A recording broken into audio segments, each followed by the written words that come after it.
Hello and good evening. I'm Melissa Idris. Welcome to Consider This. This is the show where we want you to consider and then reconsider what you know of the news of the day. 2 Malaysian trust schools have been shortlisted in the global top 10 finalists for the world's Best School Prize. Sekolah Kebangsaan Padang in Kuantan was named in the shortlist for World's Best School Prize for Innovation, while SMK Kampung Jawa in Klang was shortlisted in the Overcoming Adversity category.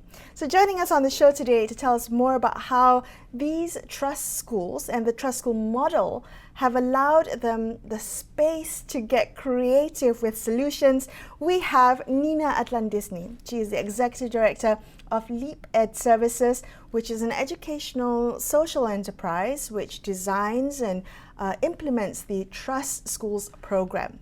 Nina, welcome to the show. Can we begin our conversation today with this wonderful news that out of thousands of schools that applied from around the world, we have 2 Malaysian trust schools named in the top 10 shortlist for the World's Best School Prize. I'm going to start with a big question. Forgive me for that. But maybe you can tell us why these schools have caught the attention of, this the judges of this global competition, and why a trust school, why being a trust school has enabled them to do that. Okay, hi Melissa. Yeah, so to start off with, thank you so much for inviting me onto the segment. We are, of course, absolutely thrilled with an announcement that these 2 schools, and most people will have never have heard of these schools, and even if they have heard of the schools, it may be from a negative point of view. So, for example, one of the schools, SMK Kampung Jawa, has always been well known for all the kind of social issues and problems. It's an urban school serving a predominantly B40 community. So there are, the usual problems involving absenteeism, involving crime, right? So even though people may have heard of that school, it might not be in such a good light. So we're absolutely thrilled that through the Trust School program, they have been able to showcase how they can turn the school around. Yeah, from being known as a quote unquote gangster school to a school which has improved its academic results by 20% and also been given the highest attendance during the pandemic for online learning. And you know how hard it is to get students engaged, through online learning, but they did it. So what's the secret sauce? What is it that made these schools, and SK Padang as well, I'll talk a little bit more about that school later. It's not even so much the solution per se, Melissa, but as you say, what were the conditions that allowed these schools to come up with their own solutions? And what we would say would be the Trust School program creates and encourages a culture of change. It encourages a safe space where teachers, middle leaders, everyone can work together to come up with their own solution. So in a sense, yes, you can look at the software that the school in Kuantan has developed. You can look at the steps that SMK Kampung Jawa did to encourage their students to attend online learning. But in a sense, that's kind of secondary. What is the primary achievement is the fact that these schools were given that autonomy. They were empowered to find solutions to very real problems. Can I ask you about specifically SMK's Kampung Jawa? I mean, it's remarkable that you said they've made this transformation. How long have they been a trust school? Oh, they joined the program in 2015, Melissa. So the Trust School program is a long-term program. It ranges from 3 to 5 years. But even once the program is finished, meaning that our intervention has stopped, it still remains a trust school. We hope that the practices that we and the culture that we have encouraged will continue. And that's a cornerstone of the program, obviously, that it has to be sustainable and it has to be scalable. There's no point if you do great things in a period of 3 years and then it all fizzles out. Okay, so once a trust school, always a trust school. Okay. So I want to talk a little bit about trust schools itself. I'm just wondering, when we say trust school, do you think that generally the public understands what a trust school is, what the trust school program is? We have a very low profile, so it is fantastic that we have the opportunity to explain what the Trust School program is all about. And to a certain extent, that was deliberate because we were focused on the work rather than banging our drum and saying how great Trust Schools were. We wanted the results of our work to speak for themselves. For example, now, so the Trust School program has been going for the past 11 years, Melissa. We have seen 94 schools that are part of the Trust School network. And so, yes, I don't think it is something that the general public or even within certain sectors of the Ministry of Education, even they might not be aware of what the Trust School program is all about. Okay, so fascinating that you talked about the conditions of being a trust school that have allowed for these two amazing schools to innovate, to address the challenges that they are faced with. You talked about a culture of change, Nina, and that they were able to embrace that. Can I ask you specifically to describe what that means? What does it mean that a school has a culture of change? Okay, a culture of change, for example, is one where they accept what their strengths and what their areas of improvement are, right? That has got to be the starting point for change. You've got to know where your strengths and weaknesses are. You've got to be authentic. Yes, you can't sweep things under the carpet.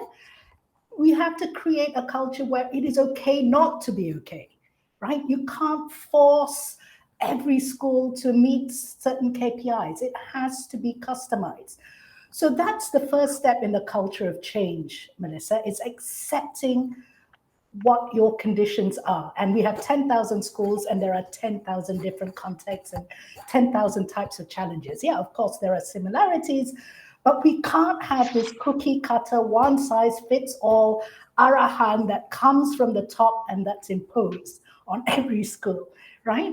There has to be some empowerment for schools to create and innovate their own solutions, as we said earlier, just like SK Kumpadang did with the software. This was not a multi-million-dollar software that came from some, big giant tech company.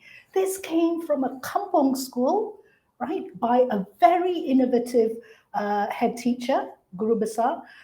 With his team, we have what we call a middle leader who took this on and really got the whole school on side and got the buy-in and explain. And that's what you need in order for real change to happen.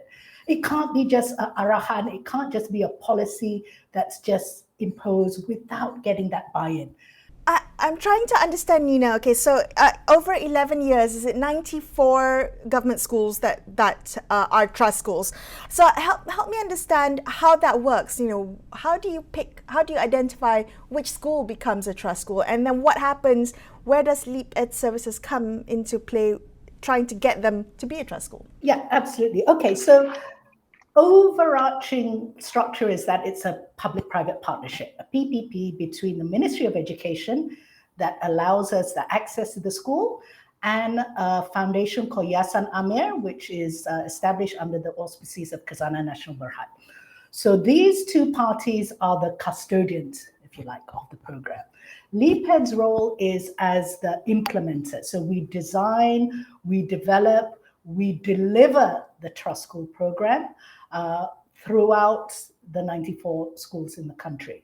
How they're selected? Well, they're selected primarily through sponsors. So the program is 100% funded by private corporate sponsors, not by the ministry, right? The ministry's role is just to give us the access. They allow us into the schools and they are partners in terms of, making sure that the program runs as intended, but the funding for the program comes from sponsors.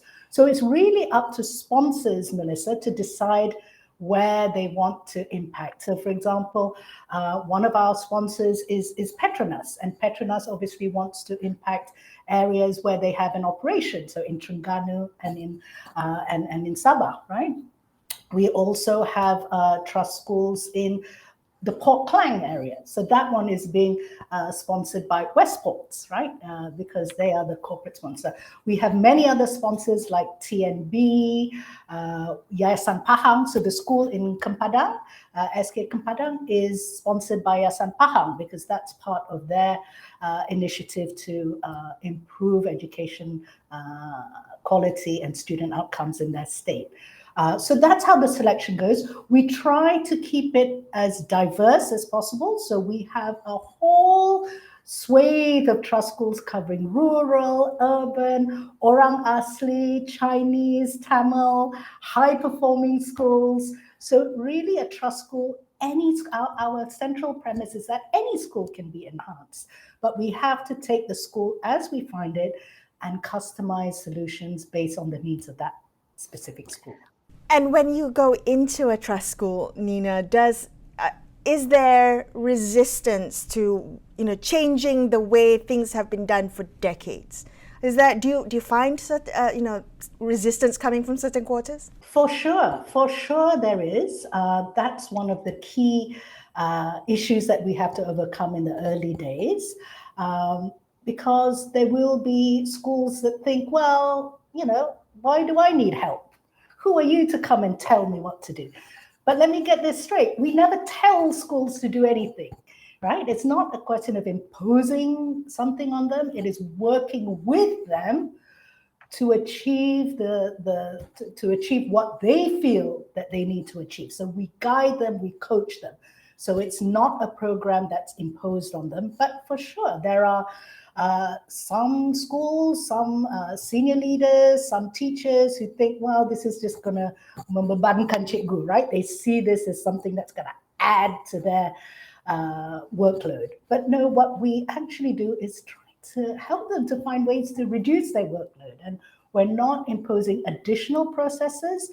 Wherever possible, we use the existing processes and help them to use it in a more effective and in a more authentic way. All right, we're going to take a quick break, but let's come back and continue this conversation on Consider This. We will be right back after these messages. Don't go anywhere, stay tuned.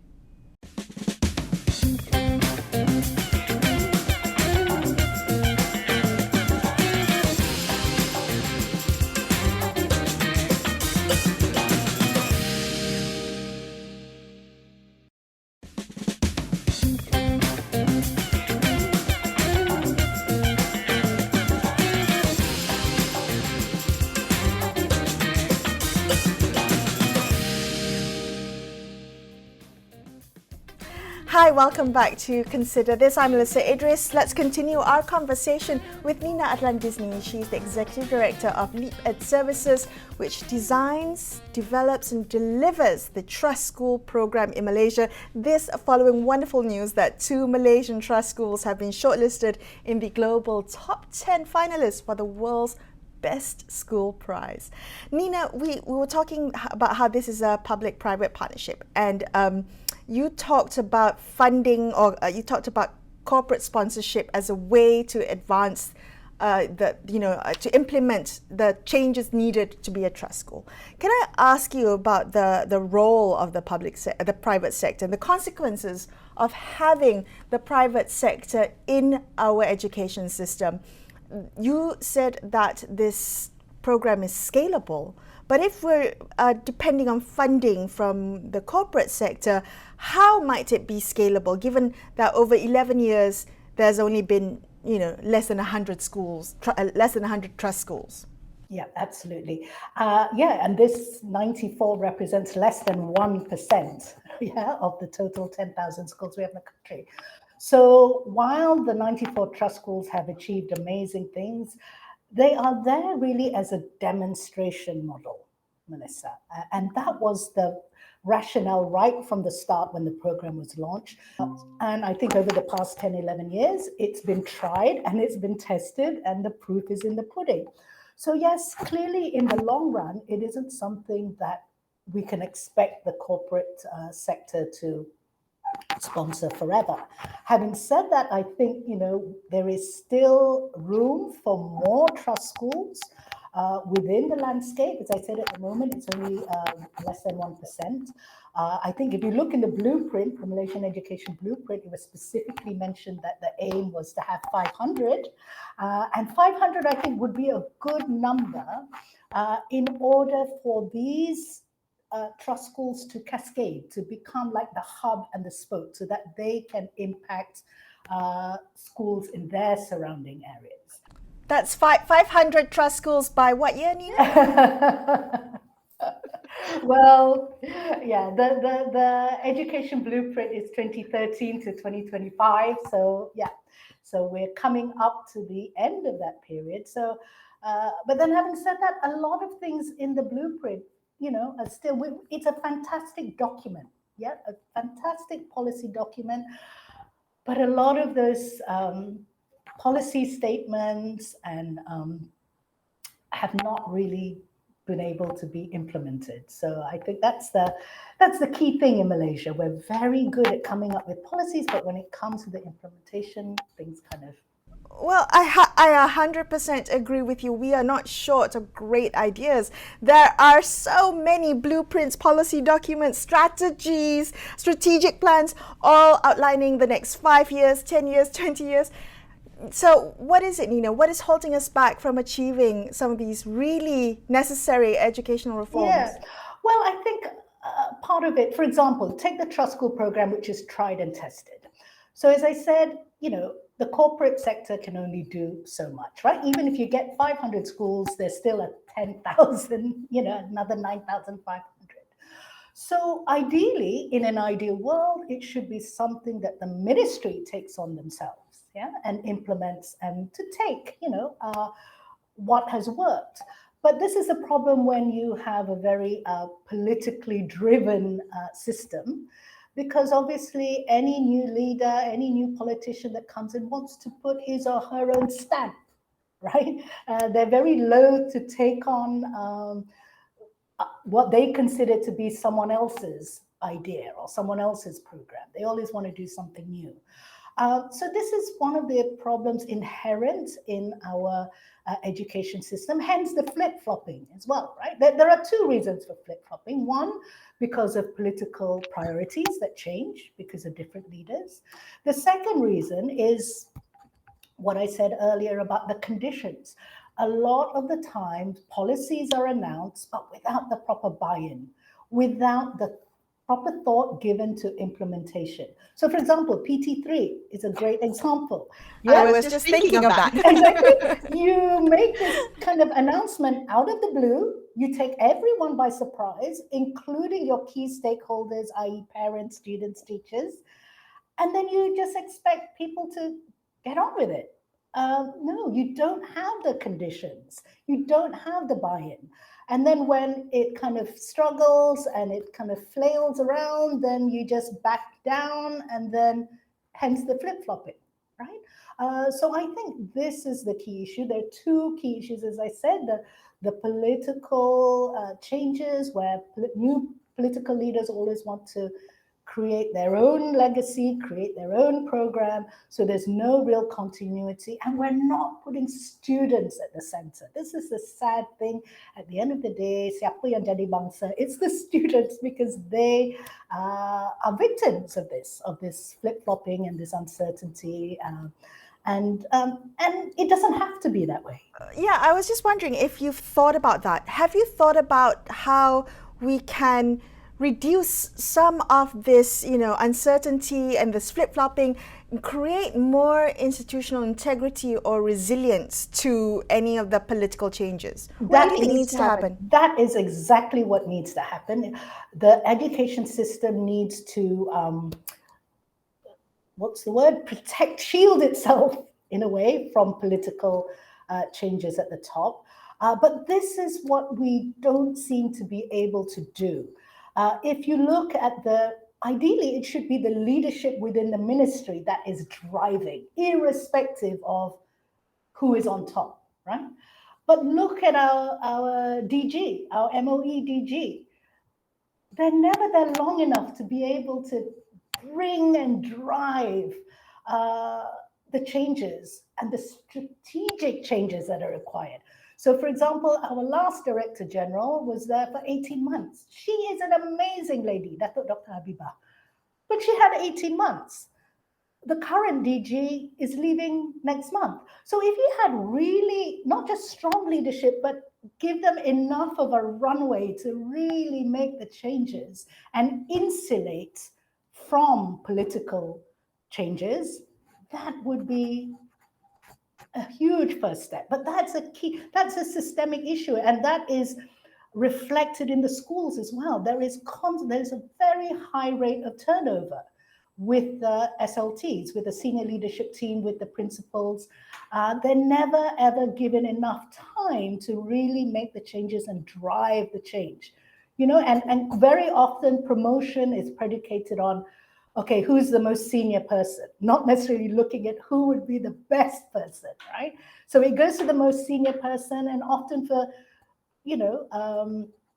reasons like, okay, then when they retire, they'll retire at that pay grade, for example, right? Right. So that is a very common phenomenon. I understand that education is a long-term investment. Sometimes, you invest now to see changes in the future.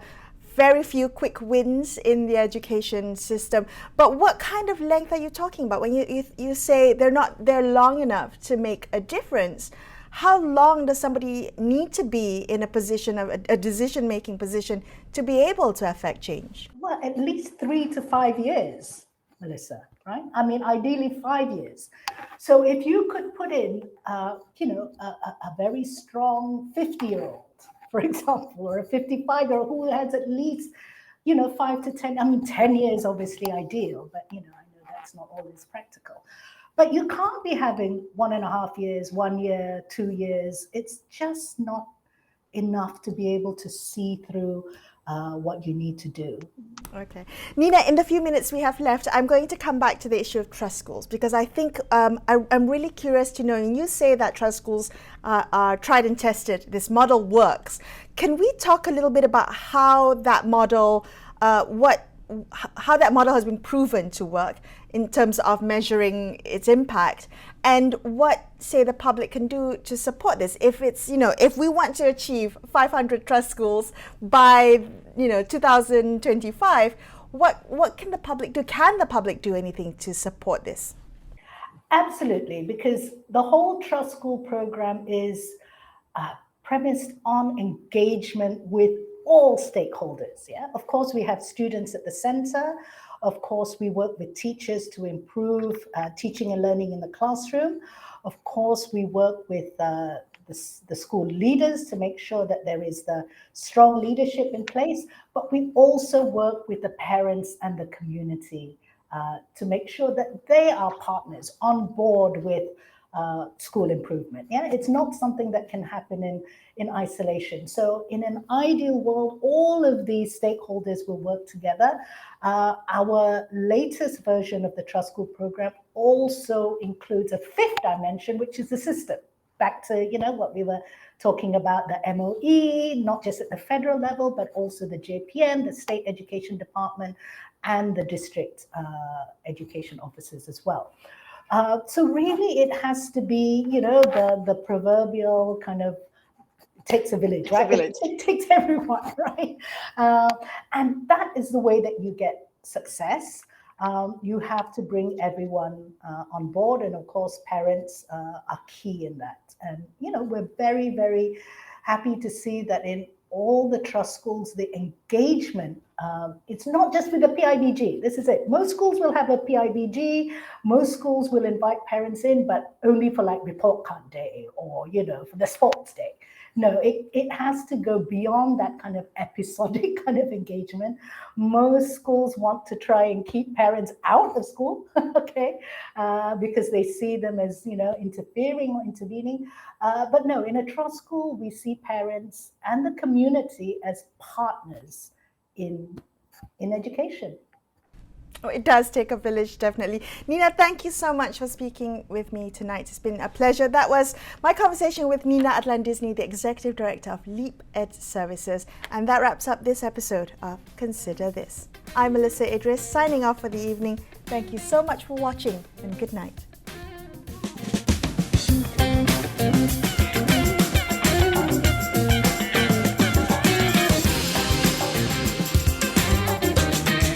Bye.